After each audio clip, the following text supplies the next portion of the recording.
जय हिंद दोस्तों। आज हम लोग देखेंगे ज्योग्राफी का परिवहन चैप्टर। ठीक है, तो परिवहन देखिए कहते हैं किसे, परिवहन कहते हैं किसे, तो एक जगह से दूसरे जगह आने जाने की प्रक्रिया को परिवहन कहते हैं। एक जगह से दूसरे जगह आने जाने का जो साधन होता है उसे परिवहन कहते हैं। ठीक है, परिवहन अब देखेंगे इसमें टाइप्स ऑफ है। देखिए परिवहन मतलब परिवहन के प्रकार है ना। तो परिवहन के प्रकार है आपका है कि पहला थल मार्ग है ना, दूसरा जल मार्ग, तीसरा वायु मार्ग। ठीक है, ये वायु मार्ग सबसे आधुनिक मार्ग है, सबसे महंगा मार्ग है। ठीक है, जल मार्ग और स्थल मार्ग दोनों देखिए प्राचीन का मार्ग है और सस्ता मार्ग है, जिसका उपयोग है देखिए जीवन में व्यक्ति प्रतिदिन करता है। ठीक है, तो अब एक एक मार्ग को देखिए देख लेते हैं। जैसे स्थल मार्ग है ना, स्थल मार्ग। ठीक है, अब ये स्थल मार्ग जो है तो इसमें देखिए देखना है कि स्थल मार्ग कितने प्रकार के होते हैं। तो पहला है सड़क मार्ग, दूसरा है रेल मार्ग, तीसरा है रज्जु मार्ग, चौथा है पाइपलाइन मार्ग। ठीक है, तो अब सड़क मार्ग को देख लिया जाए कि सड़क मार्ग परिवहन का सबसे सस्ता मार्ग है। सड़क मार्ग परिवहन का सबसे सस्ता मार्ग है, जिसका उपयोग प्रतिदिन व्यक्ति अपने लाइफ में दिनचर्या में उपयोग करता है। ठीक है, आने जाने में है ना। सड़क में देखिए पहला है राष्ट्रीय राजमार्ग, राज्य राजमार्ग, जिला सड़कें, ग्रामीण सड़कें। जिला सड़कें, ग्रामीण सड़कें। अब राष्ट्रीय राजमार्ग किसे कहते हैं? देश के प्रमुख शहरों को एक दूसरे से जोड़ने वाले मार्ग को राष्ट्रीय राजमार्ग कहते हैं। राष्ट्रीय राजमार्ग कहते हैं। इसे अंग्रेजी में नेशनल हाईवे यानी एनएच कहते हैं। इसे अंग्रेजी में नेशनल हाईवे यानी एनएच कहते हैं। इसका निर्माण और प्रबंधन का काम केंद्र सरकार के द्वारा किया जाता है। ठीक है, राज्य राजमार्ग जिसे अंग्रेजी में स्टेट हाईवे कहते हैं। राज्य राजमार्ग जिसे अंग्रेजी में स्टेट हाईवे कहते हैं, ये राज्य सरकार के द्वारा बनाया जाता है। ये राज्य सरकार के द्वारा बनाया जाता है और राज्य के प्रमुख शहरों को ये जोड़ने का काम करता है। ठीक है, और देखते हैं अगला जिला सड़कें। जिला सड़कें तो जिला में जो प्रमुख शहर होते हैं, जिला में जो प्रमुख शहर होते हैं और जिला में जो हेडक्वार्टर होता है जिला के, तो जिला के प्रमुख शहरों को जिला के हेडक्वार्टर से, जिला के प्रमुख शहरों को जिला के हेडक्वार्टर से जोड़ने का काम करता है, उसे जिला सड़कें कहते हैं। इसका निर्माण भी राज्य सरकार करती है। ठीक है, फिर आते हैं ग्रामीण सड़कें। ग्रामीण सड़कें का निर्माण प्रधानमंत्री ग्रामीण सड़क निर्माण योजना 2002 के तहत किया जा रहा है ना। इसका शुरुआत अटल बिहारी वाजपेयी के द्वारा किया गया था। ठीक है, यानी अटल बिहारी वाजपेयी ने कहा था कि जिस गांव में 500 आबादी है, जिस गांव की आबादी 500 है, उस गांव को पक्की सड़क से जोड़ दिया जाएगा। अभी इसी में बिहार के मुख्यमंत्री के द्वारा इसको घटा करके 250 कर दिया गया है। यानी मुख्यमंत्री सड़क निर्माण योजना के तहत जिस गांव की आबादी 250 है, उस गांव को पक्की सड़कें से जोड़ा जाएगा। ठीक है, ये हो गया।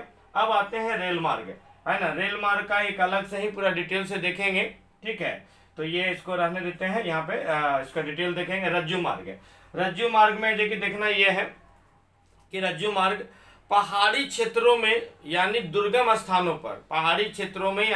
स्थानों पर आने जाने के लिए जो विद्युत खटोला होता है, विद्युत चालित खटोला होता है, उसी को रज्जु मार्ग कहते हैं। अब रज्जु मार्ग है कि आपके बिहार के राजगीर में है ना। राजगीर के गिद्धकूट पर्वत पे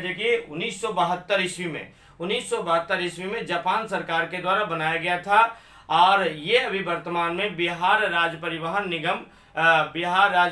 निगम के अंतर्गत में काम कर रहा है। ठीक है, पाइपलाइन है यानी ये पाइपलाइन अब क्रांतिकारी योजना है, जिसके तहत अब हर घर तक है ना गैस और तेल को पाइप के माध्यम से पहुंचाया जाएगा और मंगाया जाएगा। ये रहा आपका फिर आते हैं अगला जल मार्ग है ना। जल मार्ग परिवहन का सस्ता मार्ग है और प्रदूषण रहित मार्ग है ना, जिसका भारी पैमाने पे उपयोग हो रहा है ना। दुनिया का 90% से अधिक व्यापार आपका जल मार्ग के द्वारा ही होता है ना। देश का भी बहुत सारा व्यापार है आपका जल मार्ग के द्वारा होता है। अब जल मार्ग है जो कि दो प्रकार का है, एक घरेलू जल मार्ग और दूसरा जो कि अंतर्राष्ट्रीय जल मार्ग। घरेलू जल मार्ग और दूसरा अंतर्राष्ट्रीय जल मार्ग, ठीक है। तो घरेलू जल मार्ग में नदी, नहर, पैन ये सब का उपयोग किया जाता है, और अंतर्राष्ट्रीय जल मार्ग में समुद्र, अंतर्राष्ट्रीय जल मार्ग में समुद्र समुद्र हो जाएगा, सागर हो जाएगा, महासागर, खाड़ी ये सब का प्रयोग करते हैं, ठीक है। फिर है वायुमार्ग। वायुमार्ग भी दो प्रकार का, एक है जो कि घरेलू वायुमार्ग और दूसरा अंतर्राष्ट्रीय वायुमार्ग, है ना। घरेलू वायुमार्ग और दूसरा अंतर्राष्ट्रीय वायुमार्ग।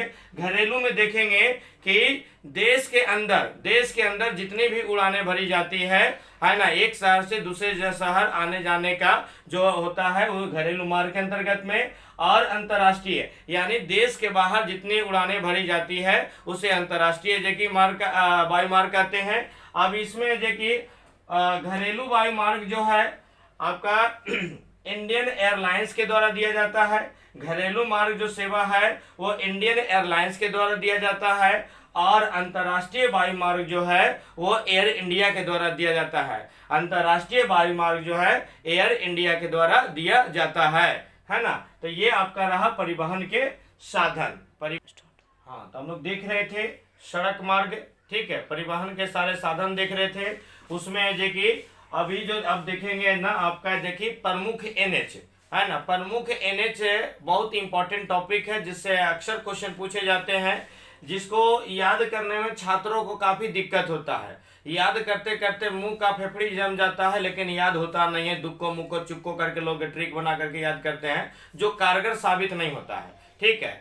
तो मैं अभी आपको ऐसा बता रहा हूं जो उम्मीद करता हूं कि आपको बहुत आसानी से तुरंत समझ में आ जाएगा, है ना। तो जैसे देखिए, मैं पहले सारे शहर का नाम लोकेट कर दूं। ये है कोलकाता, ये है वाराणसी, ये है आगरा, ये है दिल्ली, ये है श्रीनगर, ये है अमृतसर, ये है पेशावर, ये है मुंबई, ये है चेन्नई, ये है कन्याकुमारी, ठीक है। सारे शहर को लोकेट कर रहा हूं। अब यहां से ले करके यहां तक है जो कि ये सड़क का निर्माण किया था अशोक ने, यानी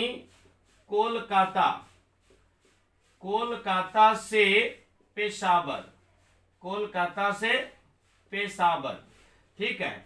तो ये जो है कच्ची सड़क बनाया था अशोक ने।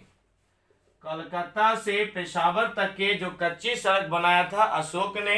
जैसा जानते हैं कि ये जो पाकिस्तान है पहले भारत में ही था, 1947 में ये अलग हुआ है, ठीक है।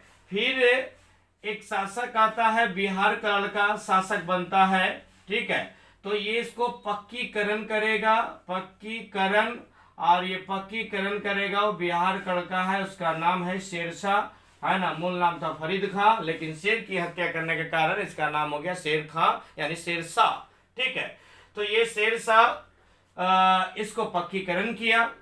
फिर एक अंग्रेज अधिकारी आता है, वो इसको मरम्मत कराएगा। एक अंग्रेज अधिकारी आता है ना, वो इसका मरम्मत कराएगा। इसका नाम है चार्ल्स ग्रांट, है ना, चार्ल्स ग्रांट ट्रंक, है ना। जब ये मरम्मत कराया तो इसी के नाम पर है जो कि जीटी रोड हो गया। इसी के नाम पर इसका रोड का नाम हो गया जीटी रोड, ठीक है। मरम्मत कराया। अब इसमें से देख लेना है ये कि यानी कोलकाता से लेकर के पेशावर तक के कच्ची सड़क अशोक बनाया, पक्कीकरण इसका शेरशाह सूरी किया, मरम्मत इसका चार्ल्स ग्रांट ट्रंक किया, इसीलिए इसका नाम हो गया ग्रांट ट्रंक रोड, ठीक है। फिर यहाँ पर आप देखेंगे कि जब देश 1947 में आजाद हो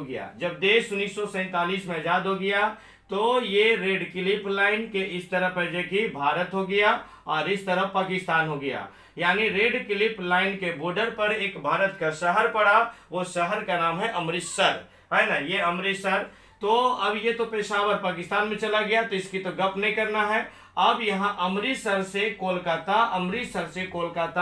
एक है जो कि सड़क रही, ठीक है। तो ये सड़क को आजादी के बाद इसे दो भागों में बांट दिया गया। इसे देखिए कहा गया NH1, यानी अमृतसर से दिल्ली NH1 और दिल्ली से कोलकाता NH2, है ना। दिल्ली से कोलकाता NH2 और अमृतसर से दिल्ली NH1, ठीक है। दो NH आपका आसानी से याद हो गया, ठीक है। अब देखिए आते हैं आपका देखिए अगला एनएच। ये एनएच जो बता रहे हैं ध्यान से सुनिएगा, इसमें कलम नहीं उठाना है, कलम नहीं उठाना है, और आपका देखिए 6 से 7 एनएच यूं ही याद हो जाएगा। तो आपका देखिए ये आगरा है, आगरा से ये जाएगा मुंबई, मुंबई से जाएगा चेन्नई, चेन्नई से जाएगा कोलकाता, कोलकाता से फिर आएगा मुंबई, है ना। यानी ये हो गया NH3, ये हो गया NH4, ये हो गया NH5 और ये हो गया NH6, ये हो गया NH6। फिर से मैं बता रहा हूं, आगरा से मुंबई, मुंबई से चेन्नई, चेन्नई से कोलकाता, कोलकाता से फिर मुंबई, ठीक है। तो NH2 तक तो क्लियर है। ये आगरा से मुंबई हो गया NH3, मुंबई से चेन्नई NH4, चेन्नई से कोलकाता NH5 और कोलकाता से मुंबई NH6, ठीक है। और ये है कन्याकुमारी, ये कन्याकुमारी से वाराणसी, कन्याकुमारी से वाराणसी NH7, कन्याकुमारी से वाराणसी NH7। इसको अभी वर्तमान में श्रीनगर तक मिला दिया गया है, तो अब ये हो गया है NH44, अब ये हो गया NH44, ठीक है। तो ये आपका रहा भारत के प्रमुख एनएच, जो काफी आसानी से आपको याद हो गया, ठीक है। हाँ, तो देख रहे थे हम लोग सड़कों के बारे में, ठीक है। तो सड़कों के बारे में अब यहाँ पर हम लोग को देखना है सड़क मार्ग में कि सड़क मार्ग कहाँ कहाँ ज्यादा है, कहाँ कम है, किस राज्य में ज्यादा है, किस राज्य में कम है। तो देखिएगा, सबसे ज्यादा कच्ची सड़कें, सबसे ज्यादा कच्ची सड़कें उड़ीसा में है, सबसे ज्यादा कच्ची सड़कें उड़ीसा में है, सबसे ज्यादा पक्की सड़कें महाराष्ट्र में है, सबसे ज्यादा पक्की सड़कें महाराष्ट्र में है। सबसे कम सड़क की लंबाई वाला राज्य, सबसे कम सड़क की लंबाई वाला राज्य तो सिक्किम। सबसे अधिक सड़कों का घनत्व केरल में। सबसे ज्यादा एनएच वाला राज्य यूपी, यानी सबसे ज्यादा राष्ट्रीय राजमार्ग यूपी में है। सबसे ज्यादा पुल दिल्ली में है। सबसे ज्यादा अधिक लंबाई वाला एनएच NH44, यानी सर्वाधिक लंबाई वाला जो एनएच हो गया, राष्ट्रीय राजमार्ग हो गया, ये आपका 44 है। पहले था आपका देखिए 7, जो अब देखिए बढ़ करके हो गया 44, ठीक है। तो ये आपका देखिए सड़कों का रह गया। देख रहे थे हम लोग सड़क मार्ग को, ठीक है। तो सड़क मार्ग में अभी सड़क मार्ग को विकास करने के लिए भारत सरकार के द्वारा कई तरह की योजनाएं चलाई गई है, और सड़क की प्रकृति के आधार पे सड़क को डिवाइड किया गया है ना। तो ये प्रकृति के आधार पे सड़क के प्रकार हैं। उसमें पहला है स्वर्णिम चतुर्भुज राजमार्ग, स्वर्णिम चतुर्भुज राजमार्ग। ये जो सड़क है, इसके तहत है देखिए भारत के जो 4 महानगर हैं, वो दिल्ली, मुंबई, चेन्नई, कोलकाता, ये 4 महानगर है। चारों महानगरों के बीच में 6 लेन वाली सड़क जोड़ी जाएगी, 6 लेन वाली सड़क जोड़ी जाएगी, है ना, या जोड़ी गई है। ये 6 लेन वाली सड़क एक दूसरे महानगरों को जोड़ती है, जिससे आवागमन की प्रक्रिया काफी आसानी से और सरल सुगम हो, ठीक है। तो स्वर्णिम चतुर्भुज राजमार्ग हुआ कि भारत के चारों महानगरों के बीच में 6 लेन वाली सड़कें बनी हुई है, ठीक है। फिर उसके बाद देखिए उत्तर पूर्वी पश्चिमी एवं उत्तर दक्षिणी गलियारा, पूर्वी पश्चिमी एवं उत्तरी दक्षिणी गलियारा। तो इसके तहत है देखिए भारत के चारों कोना को एक दूसरे से जोड़ा गया है। इसके तहत भारत के चारों कोना को एक दूसरे से जोड़ा गया है। वो आपका है देखिए श्रीनगर उत्तर में, दक्षिण में कन्याकुमारी, पूर्व में सिलचर, पश्चिम में पोरबंदर, ठीक है। पश्चिम में पोरबंदर, पूर्व में सिलचर, उत्तर में श्रीनगर, दक्षिण में कन्याकुमारी। श्रीनगर जम्मू कश्मीर में, कन्याकुमारी तमिलनाडु में, पोरबंदर गुजरात में, सिलचर असम में, ठीक है। ये चारों को देखिए जोड़ा गया है। ये सब मिलता है झांसी में, उत्तर प्रदेश में एक जगह है झांसी, वहीं पर ये सड़कें एक दूसरे को काटती है। तो क्वेश्चन आपका पूछ देता है कि आपका उत्तर पूर्वी पश्चिमी एवं उत्तरी दक्षिणी गलियारा का सबसे पूर्वी में कौन हो गया, तो सिलचर हो गया असम में। ये सड़कें एक दूसरे को कहाँ काटती है, तो झांसी में, यूपी में, ठीक है। ये आपका फिर उसके बाद एक सड़क अभी नया डेवलप किया जा रहा है, एक्सप्रेस वे। एक्सप्रेस वे ये जो समान सड़कें होती है उन सड़कों से ये अलग होता है, ये अलग होता है। ये सड़क है देखिए काफी चौड़ी होती है, काफी लंबी होती है, काफी सीधी होती है है ना, इसमें देखिए आड़ा तिरछा होता नहीं है, मतलब है कि वो आपका यू टर्न इसमें नहीं होता है, ये काफी सीधे काफी चौड़ी एकदम स्ट्रेट में होता है। और रोड के दोनों तरफ कटीली तार घेरा हुआ रहता है, रोड के दोनों तरफ इधर भी और इधर भी कटीली तार घेरा हुआ रहता है। इसमें गाड़ियां अपने अधिकतम वेग से चलती है ना, अपने जितनी भी आपकी गाड़ी में स्पीड है वो सारा स्पीड डाल दो, है ना। इसमें कहा जाता है कि पैर देखिए ब्रेक पे नहीं रखा जाता है, जितनी आपकी गाड़ी में एक्सीलेटर है सब है कि दबा दो, है ना। चूंकि आदमी संभल के गाड़ी चलाता है, इसलिए कहीं कोई रोड से क्रॉस ना कर जाए, कोई जानवर कोई आदमी, है ना, इसलिए संभल के चलाता है। तो इसमें संभलने का तो कोई बात ही नहीं, क्योंकि दोनों तरफ कांट से कटीली तार से घिरा हुआ है, कोई आएगा जाएगा नहीं, ठीक है। प्लस है कि गाड़ियां इसमें काफी तीव्र गति से चलती है और है कि इसमें गंतव्य स्थान है कि कम समय में पहुंचा जाता है। क्योंकि आप जान रहे हैं कि गाड़ी स्पीड में चल रही तो गंतव्य स्थान आपका क्या होगा, कम समय में पहुंचा जाएगा। अब इसी रोड के किनारे में, है ना, आपका देखिए restaurant, petrol pump, medical centre, है ना, ये सब आपका देखिए रहता है, ताकि आपको इमरजेंसी सुविधाएं आपको मिल सके रोड के दोनों तरफ में, ठीक है। अब ये हो गया एक्सप्रेस वे, जैसे आपका यमुना एक्सप्रेस वे आपका देखिए दिल्ली से आगरा के बीच में है। आप समान सड़कें से अगर दिल्ली से आगरा आते हैं तो आपके 90 रुपये का टोल प्लाजा लगता है, लेकिन अगर आप इसी सड़कें से express way, Jamuna express way से अगर आप आगरा पहुंचते हैं तो आपको 300 रुपया का टोल प्लाजा कटाना पड़ेगा, और उसके बाद ये सड़क पकड़िएगा तो काफी है कि गाड़ी स्पीड में चलेगी, ठीक है। एक सड़क है सीमांत सड़क, है ना, एक सड़क है सीमांत सड़क।